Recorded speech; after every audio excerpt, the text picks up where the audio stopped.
It's your boy Guna in the house, back with another bang on episode, ladies and gentlemen. And boom, again we got a confirmation about the transfer window. Of course, the transfer window is closed, but that does not stop us from bringing news for you guys. Of course, Matt Ryan came up with a certain post. He says on Twitter after the loss against Aston Villa, he posted 4 images, and the tweet was, "Wanted it so badly to be the perfect start with a win and clean sheet. Gutted it didn't even eventuate. Proud moment today, but already focus on our next objectives. Thank you all for the wishes for my debut and the warm welcome." I think it was decent, yeah? It was pretty decent. Anyways, so Matteo Guendouzi was asked about the best player that he's ever played with. He says it was Mesut Ozil. Technically, whether he's on the pitch during a match or on the training ground, he has a technical ease. He reads the game better than everyone else. He's a player I'm loved playing with. I've loved playing with. Me baby! Anyways, Ian Wright on Joe Willock says, "I don't think he would ever get the opportunity at Arsenal to play like he would be able to play for Newcastle and stay in the team long enough to do it. I just don't think they'd give him the opportunity to stay in the team." Crazy. Moving on, Saliba started for OGC Nice against Angers. Yes, look at the number 18. Yes, the number 18 started, and so did, talking about starts that ended in a loss, Maitland-Niles started for West Bromwich Albion against Jose Mourinho's Tottenham. That ended up in a 2-0 loss for West Brom Hawthorns. Anyways, Ian Wright also opened up about this howler. So Ian Wright says, "It was a penalty. The goalkeeper grabbed hold of him and he pulled him over. He's done what they all do, and as you're going to get a foul if you touch the goalkeeper. For me, it's ridiculous." Of course, Dean Smith didn't see it. He's got the Arsene Wenger glasses on. What? What? Okay, whatever. Okay.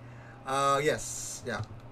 So Thomas Partey on his love for Indomie noodles. We're going to talk about it. But Alex Lacazette also opened up about this incident that happened with him. So somebody posted on Twitter, "Foul by Lacazette apparently. Great officiating once again by Evan Cooper." To which Alex Lacazette replied, he says, "Another one," with this emoji. He was not happy about it. But Emi Martinez reacted to it. He says, "You were pushing me first, bro." Oh my god. That itself was crazy. Crazy. You were pushing me first, bro. And Emi Martinez reacted to it. You know what? Even Emi Martinez is taking the pace on us. Anyways, no hard feelings with him.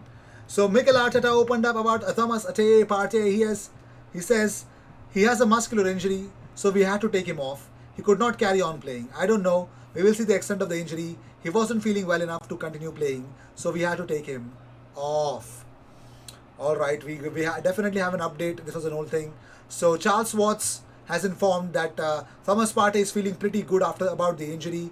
He doesn't think it's anything serious and thinks he will be back very soon. Quite similar to when he came off against Southampton and was training again in a few days. Still waiting for the final assessment from the medical team, and I believe that will be told to Thomas today. But the player himself is feeling pretty good and doesn't believe he will be out for too long at all, and certainly has eyes to be available for the game against Leeds United. Well, that's pretty legit. And talking about legit, so Thomas Partey has opened up about that he used to score girls with Indomie noodles. He says, "You get a new girl in Ghana and they say, 'Buy me Indomie every day, Indomie.' That food took all my money. It takes all the guys' money in Ghana. Have I a favorite flavor? Oh my god, all the flavors are good. Maybe I can become an ambassador for Indomie. Then I will get it for free." So all the girls, everyone loves Indomie noodles. It's actually from Indonesia, by the way. I actually saw that clip as well. Moving on, talking about Mikel Arteta on what he said to the officials at full time after the Villa game. He said, "I keep that between me and them. Again, I prefer to stay on mute on that. And I'm unhappy with some decisions." And Peter Walton opened up about Lacazette and Martinez incident. He says, "I think VAR did look at it because they do a silent check on everything. VAR is not there to get the correct decision. It's there to identify clear and obvious errors from the referee, or when the referee has missed something. From a subjective point of view, has Lacazette used that shirt pull as an opportunity to then lean on the goalkeeper. We all agree within football there is a certain amount of physical contact allowed. Screw you, man. And Arsenal's next 6 fixtures include Leeds at home, Benfica, Man City home, Benfica, again a reverse fixture, Leicester away and Burnley away. Yes, that's the truth. And talking about truths, these are the all 18 of the 21 passes attempted by Willian. Yes, Willian's pass map against Aston Villa according to Stats Zone. Make of it what you want to. I don't know how to respond to that.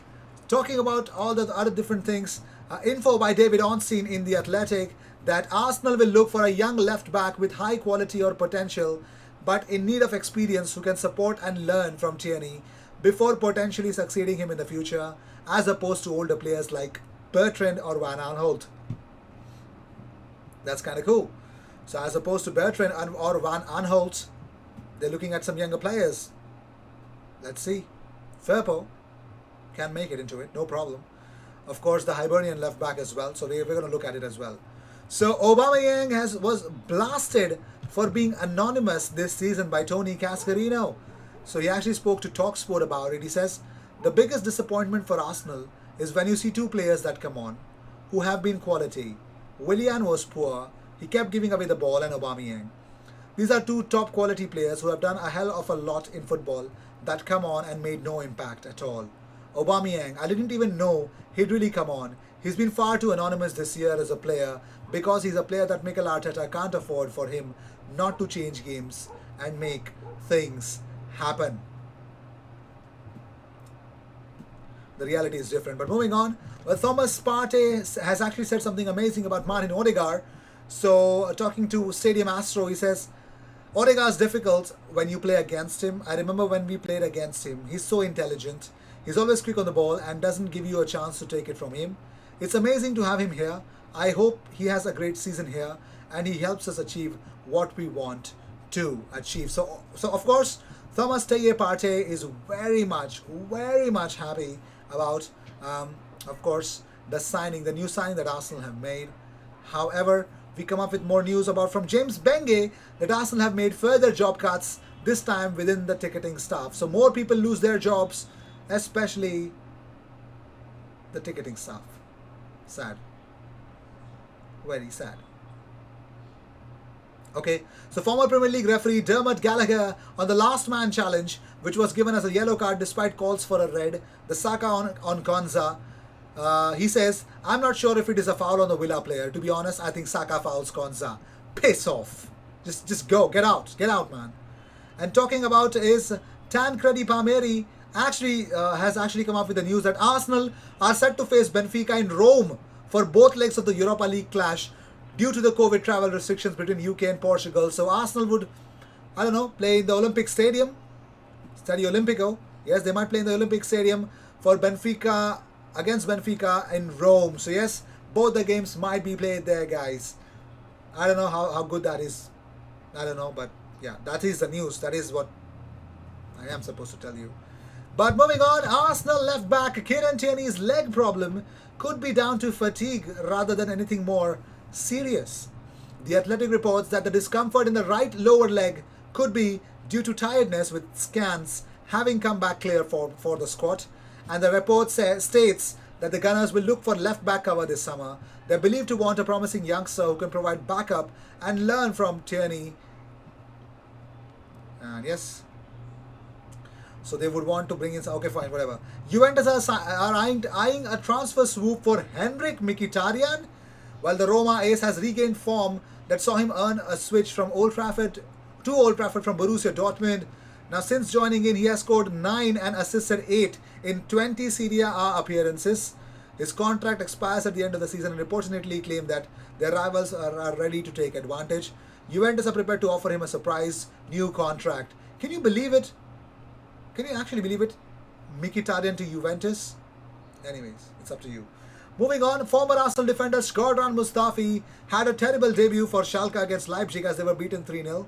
And his new boss, Christian Gross, admitted he was not 100% satisfied with the centre-back's performance. He says, I'm not 100% satisfied with his performance, but with his commitment, He tried everything. He stabilized the defense and gave many instructions. For the future, he's definitely the right transfer. I'm convinced of that. He's a great personality and will help us tremendously in our situation. As an Arsenal fan, I just say, you know what? He's your headache now. No comments. So with this, we end this episode. Thank you so much for tuning in. If you guys found anything value, do subscribe. Cheers.